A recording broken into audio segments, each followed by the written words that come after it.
Hi. ഇന്നത്തെ എൻ്റെ വീഡിയോയിൽ ജെറേനിയം പ്ലാന്റ്സിനെ കുറിച്ചാണ്. ഇത് ജെറേനിയത്തിൻ്റെ നല്ലൊരു വെറൈറ്റി കളറാണ് കേട്ടോ. വളരെ നല്ല രസമാണ് ഇതിൻ്റെ പൂക്കൾ കാണാൻ. കുറേ കട്ട നല്ല ബൾക്കിയായിട്ട് നിന്നാണ് ഈ പൂക്കൾ. അത് കുറച്ച് പൂക്കളെല്ലാം പൊഴിഞ്ഞ് പോയി. എനിക്ക് ആ സമയത്ത് ഇതിൻ്റെ വീഡിയോ എടുക്കാൻ പറ്റിയില്ല. ഇതിൻ്റെ പല വെറൈറ്റി കളേഴ്സ് ഉണ്ട്. എനിക്ക് ഇതിൻ്റെ ഹാങ്ങിങ് പ്ലാന്റും ഉണ്ട് കേട്ടോ. നമുക്ക് ഹാങ്ങിങ് ആയിട്ടുള്ളതിൻ്റെ 1-2 വെറൈറ്റി. ഇത് അതിൻ്റെ ഹാങ്ങിങ് ആയിട്ടുള്ളതാണ്. അത് വളരെ രസമാണ്. നല്ല കട്ടയായിട്ട് അതിൻ്റെ പൂക്കൾ വരും. ഇത് ജെറേനിയം. ഇത് സെയിം അത് തന്നെയാണ്. ആ ജെറേനിയത്തിൻ്റെ അടുത്ത കളറാണ്. ഇത് ജെറേനിയത്തിൻ്റെ ഒരു ഓഫ് വൈറ്റ് ഒരു ലൈറ്റായിട്ടൊരു ഓറഞ്ച് കളറും റോസ് കളറും കൂടെ കൂടിയിട്ടുള്ളതാണ്. അത് നല്ല ഒത്തിരി കട്ടയായിട്ട് എനിക്ക് ഇന്ന് വളം ഇച്ചിരി കുറവുണ്ട്. ഇനിയിപ്പം നല്ലതായിട്ട് എനിക്ക് വളം ചെയ്യണം. വളം കുറഞ്ഞു പോയതിൻ്റെയാണ്. പൂക്കളും തണ്ടുകളൊക്കെ ഇച്ചിരി പഴയതായിട്ടുണ്ട്. ഇനി റീപ്ലാന്റ് ചെയ്യാറായി നിൽക്കുവാണ്.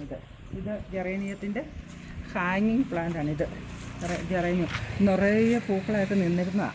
അപ്പം ഇതിൻ്റെ പൂക്കളൊക്കെ ഇതുകൊണ്ട് ചെറിയ ഫംഗസ് ബാധ ഉണ്ടാവും ഇതിനിടയ്ക്ക്. അപ്പം ഞാൻ ചെയ്യുന്നത് എന്താണെന്ന് ചോദിച്ചു കഴിഞ്ഞാൽ അല്പം മഞ്ഞൾപ്പൊടി, ശകലം സോപ്പിൻ്റെ ലായനി, ഇച്ചിരി വിനാഗിരി, അത് നമ്മൾ ചെറിയ അളവിൽ ഓരോ സ്പൂൺ എടുത്തിട്ട് വെള്ളം നല്ലതായിട്ട് നീട്ടിയിട്ട് ചുവട്ടിൽ ഒഴിച്ചും കൊടുക്കും. ഇലയിൽ ചിരിച്ച് തളിച്ചും കൊടുക്കും. അപ്പം അത് വളരെ നല്ല. അതിൻ്റെ വെറൈറ്റി വേറെ കളറുകളും ഉണ്ട്. ഒരു 1-2 കളർ അവിടെ നിൽക്കുന്നുണ്ട്. ഇത് വേറൊരു ഇച്ചിരി ലൈറ്റാക്കി വ്യത്യാസമുണ്ട് ഒരു കളറ്. ഇത് കണ്ടോ, ഇത് കുറച്ചുകൂടെ ഇതുണ്ട്. ഇത് നിറയെ പൂക്കൾ നിൽക്കുമ്പോൾ വളരെ നല്ല രസമായി പൂവ്. ഒത്തിരി ഇതിൻ്റെ കുറേ കളറുകളുണ്ട്. എൻ്റെ കയ്യിലിപ്പോൾ ഈ 1-2 കളറേ ഉള്ളൂ. Okay, thank you. എല്ലാവർക്കും വീഡിയോ ഇഷ്ടപ്പെട്ടെങ്കിൽ എല്ലാവരും ഇത് കിട്ടുന്ന എത്രയും ഇത് ശേഖരിച്ച് നട്ടു വെക്കുക കേട്ടോ.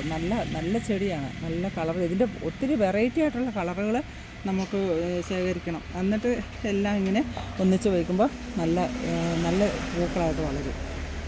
Okay, thank you.